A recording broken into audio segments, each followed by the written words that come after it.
الحمد لله نحمده ونستعينه ونستغفره ونؤمن به ونتوكل عليه ونعوذ بالله من شرور أنفسنا ومن سيئات أعمالنا من يهده الله فلا مضل له ومن يضلله فلا هادي له ونشهد أن لا إله إلا الله وحده لا شريك له ونشهد أن سيدنا ومولانا محمدًا عبده ورسوله أما بعد فأعوذ بالله من الشيطان الرجيم بسم الله الرحمن الرحيم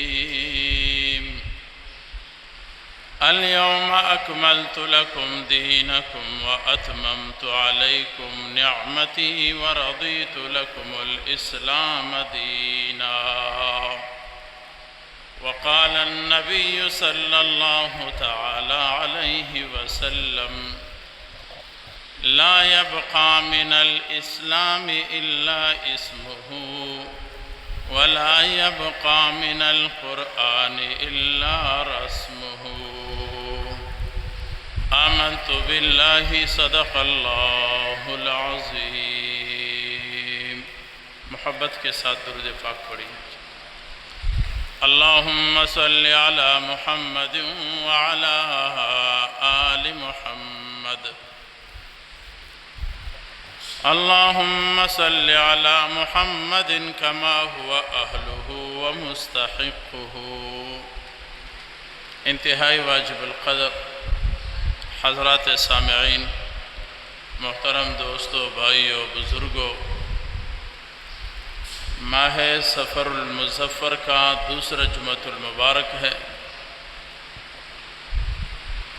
آپ کے جامع مسجد میں آج خطبے کے جمعہ میں دین اسلام اور قرآن اور اسلام کے متعلق چند گزارشات بیان کرنا مقصود ہے۔ اللہ تبارک و تعالیٰ سے دعا ہے کہ اللہ تعالیٰ ہمیں قرآن اور سنت کے مطابق گفتگو کرنے، عمل کرنے کی توفیق عطا فرمائے۔ عزیزان محترم، ماہ سفر المظفر اسلام کا دوسرا مہینہ ہے اور انتہائی فضیلت اور اہمیت کا حامل ہے۔ یہ جتنے دن اور رات ہیں یہ سارے کے سارے اللہ تبارک و تعالیٰ نے پیدا فرمائے ہیں۔ یہ 12 مہینے، یہ سال، یہ دن، یہ رات، یہ سارے کے سارے پیدا کرنے والے اللہ رب العزت کی ذات ہے، اور اللہ رب العزت نے اس کائنات کو جو بنایا ہے وہ ہمارے اور آپ کے فائدے کے لیے بنایا ہے، نقصان کے لیے نہیں بنایا ہے۔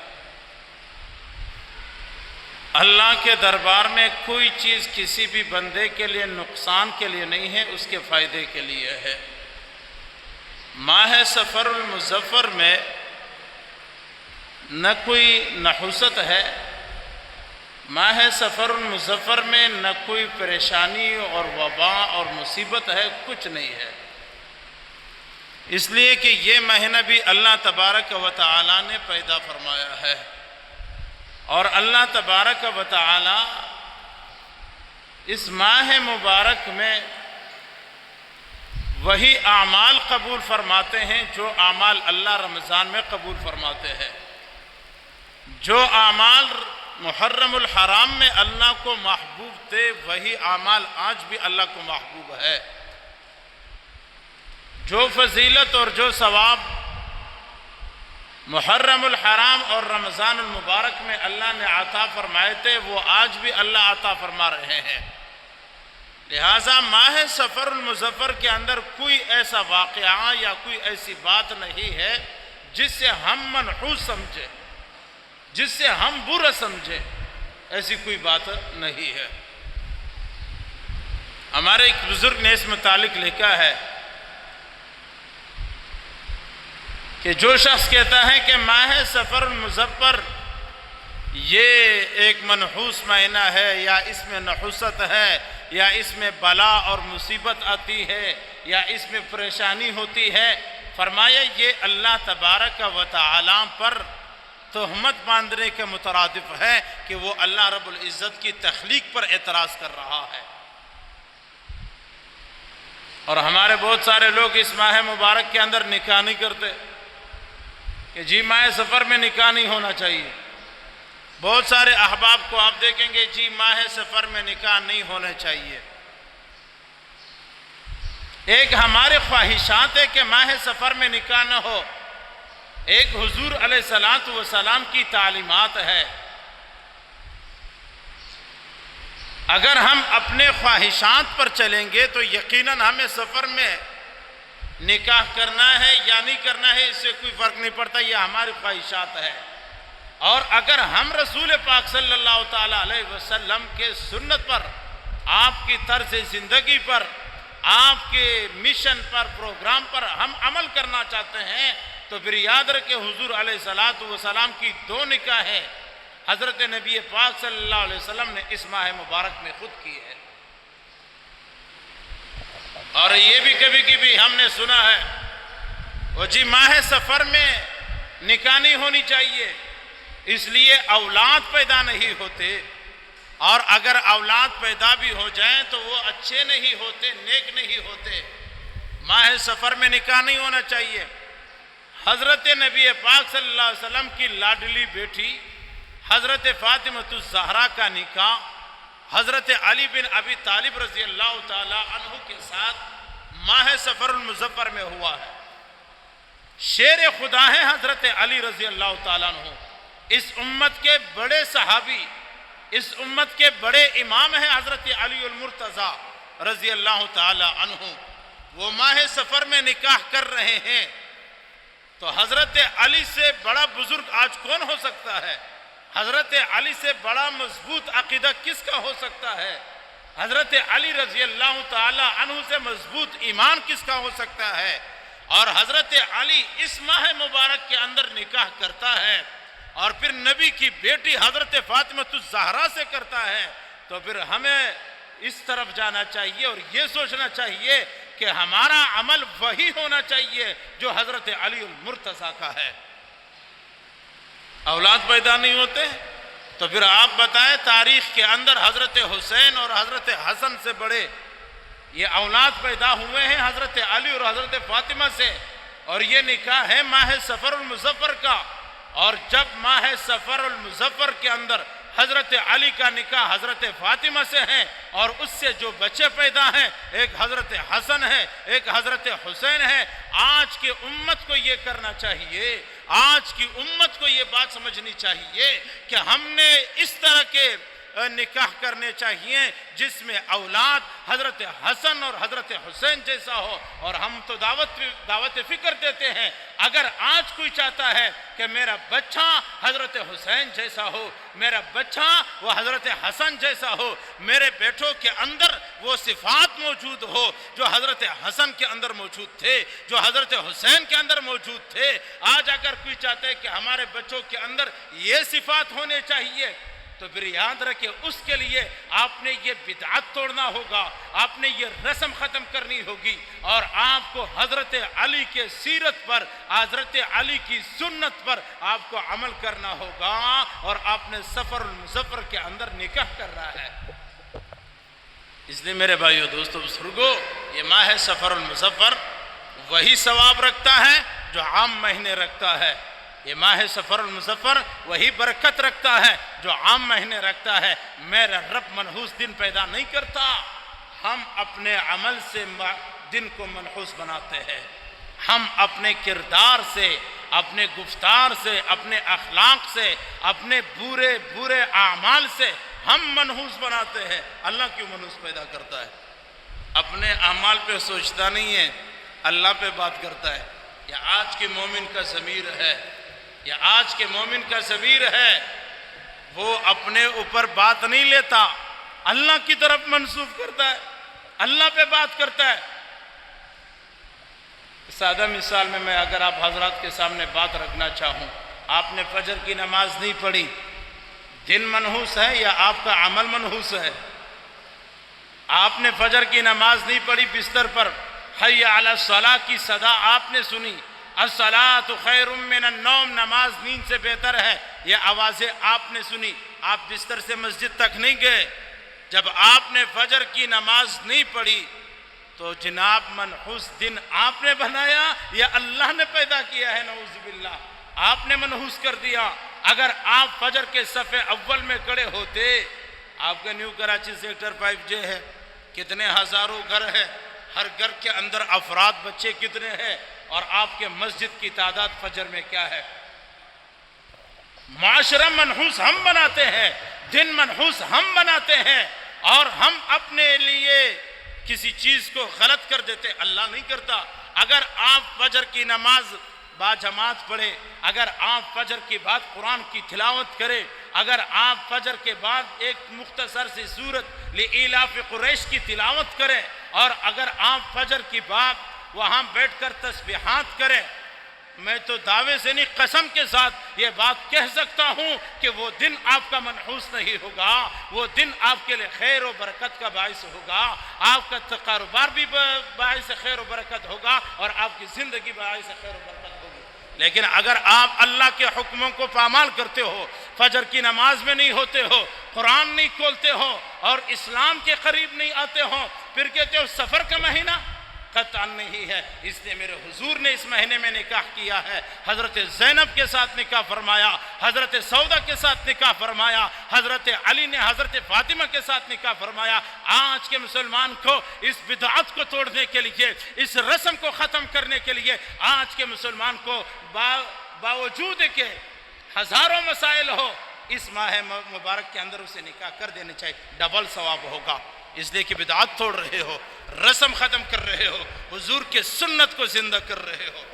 اس لیے میرے حضور صلی اللہ علیہ وسلم نے فرمایا، کیا خوبصورت جملہ فرمایا نبی علیہ السلام نے، سنیے مسلمانوں، من سن سنتا عند فساد امتی فلہ اجر 100 شہید۔ میرے حضور نے فرمایا، جو فساد امت کے زمانے میں ایک سنت کو زندہ کرے گا، اللہ اس کو 100 شہیدوں کا ثواب عطا فرمائے گا۔ من سن سنتا عند فساد امتی فلہ اجر 100 شہید۔ میرے حضور نے فرمایا کہ جو شخص فساد امت کے زمانے میں ایک سنت کو زندہ کرے گا، اللہ تعالیٰ اس کو 100 شہیدوں کا ثواب عطا فرمائے گا۔ آج فساد امت کا زمانہ ہے، آج فساد امت کا زمانہ ہے۔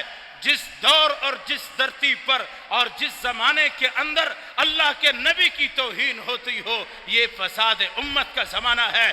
جس دور اور جس زمانے کے اندر لوگ نبی کے پیاروں کو، نبی کے یاروں کو، نبی کے اہل بیت اور صحابہ کو طعن و تشنیع کا نشانہ بناتے ہو، ان پہ اعتراض کرتے ہو، ان کے لیے برے جملے کستے ہو، یہ فساد امت کا زمانہ ہے۔ جس دور کے اندر لوگ داڑھی کو شیو کرنا فخر سمجھتا ہو، اپنی حسن سمجھتا ہو، یہ فساد امت کا زمانہ ہے۔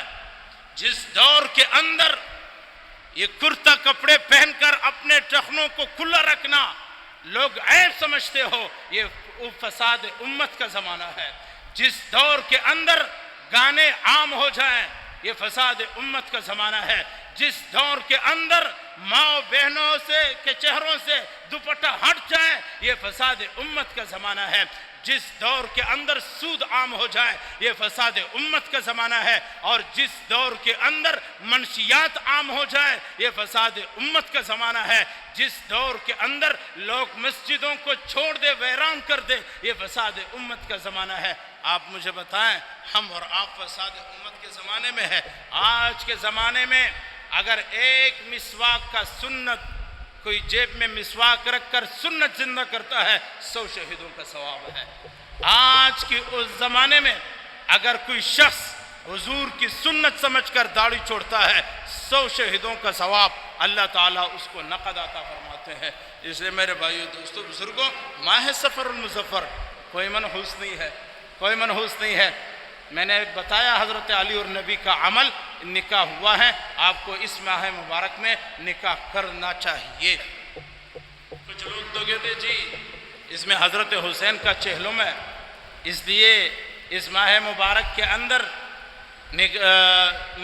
نحوست ہے، حضرت حسین کے چہلم کی وجہ سے اس ماہ مبارک کے اندر نعوذ باللہ نحوست ہے یا یہ منحوس مہینہ ہے حضرت حسین کے چہلم کی وجہ سے، تو پھر یاد رکھیے اگلا مہینہ جو آ رہا ہے ماہ ربیع الاول، اس میں حضور کی وفات ہے، چہلم نہیں وفات ہے، تو آپ اس مہینے کو منحوس سمجھیں گے نعوذ باللہ؟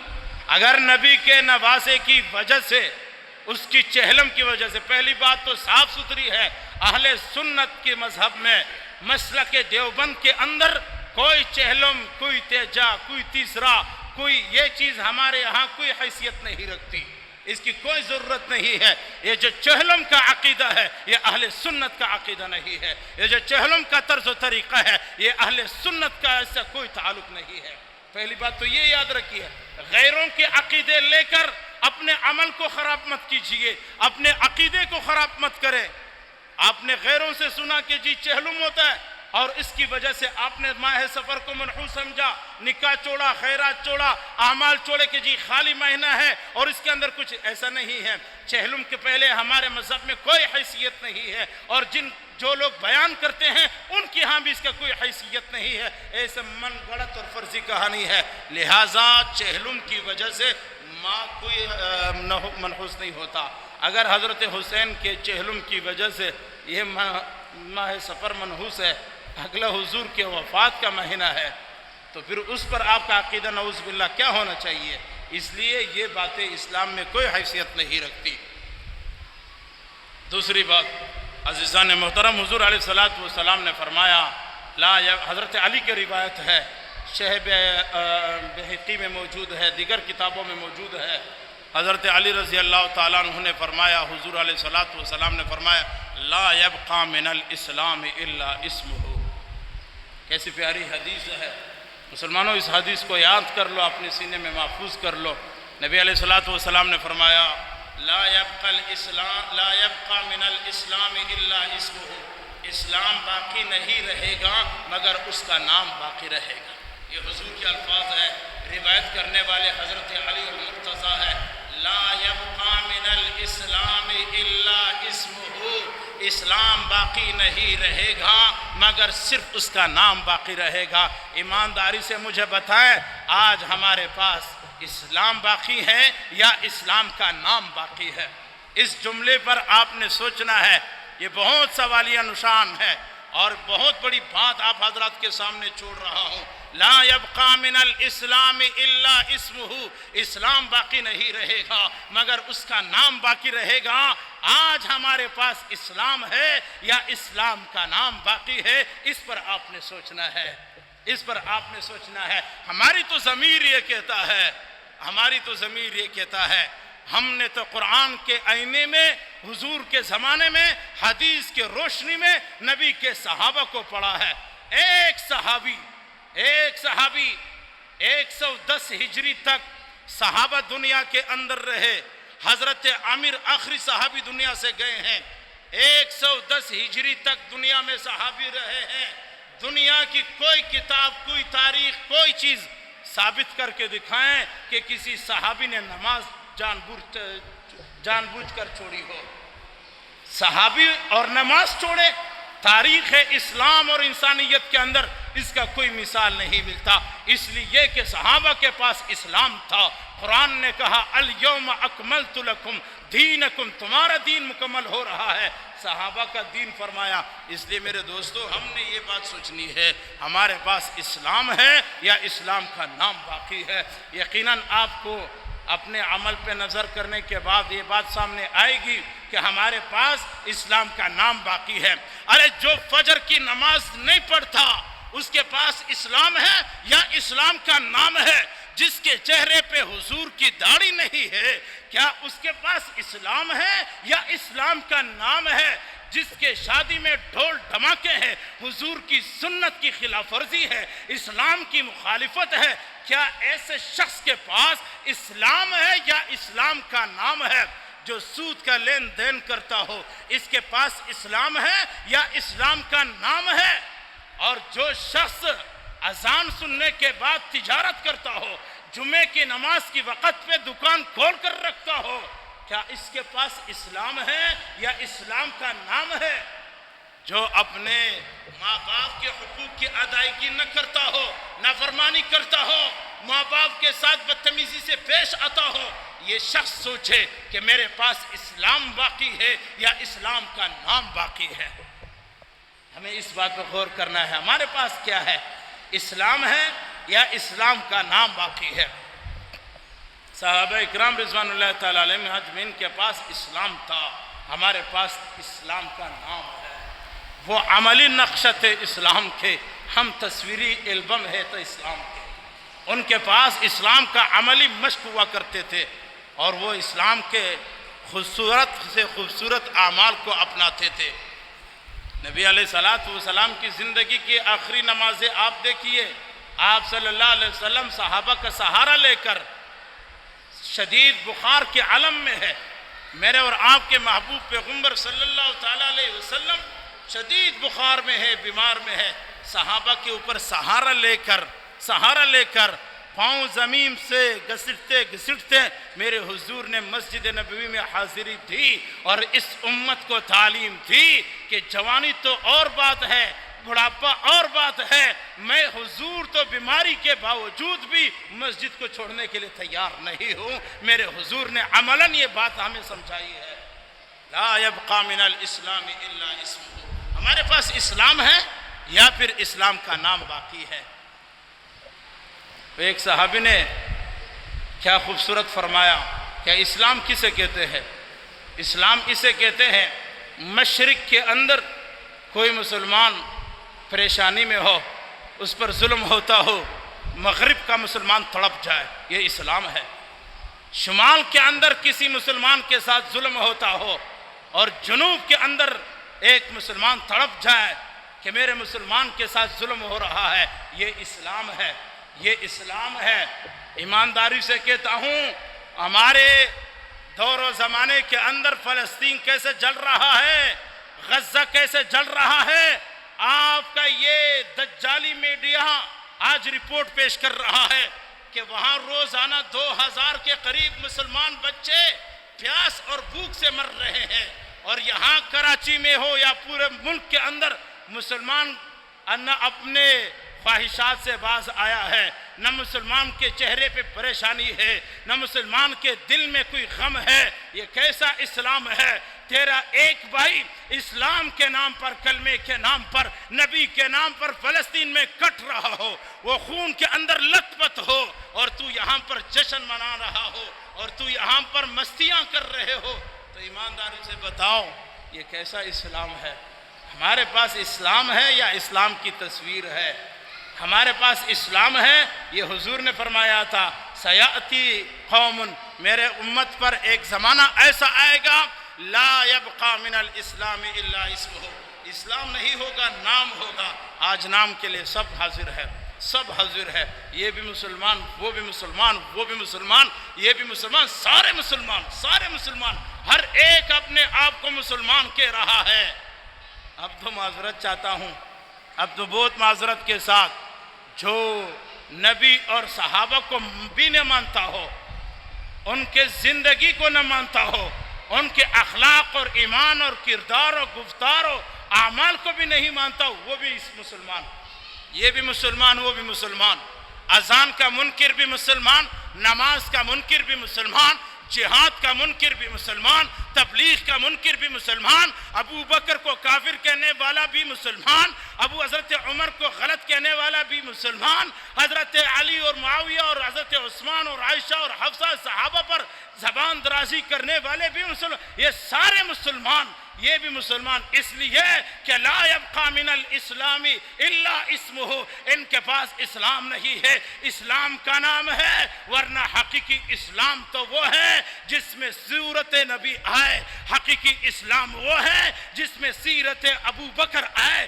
حقیقی اسلام وہ ہے جس کی زندگی میں حضرت عمر کی پیار ہو، حضرت عثمان کی محبت ہو، حضرت علی سے پیار ہو، حضرت معاویہ سے محبت ہو،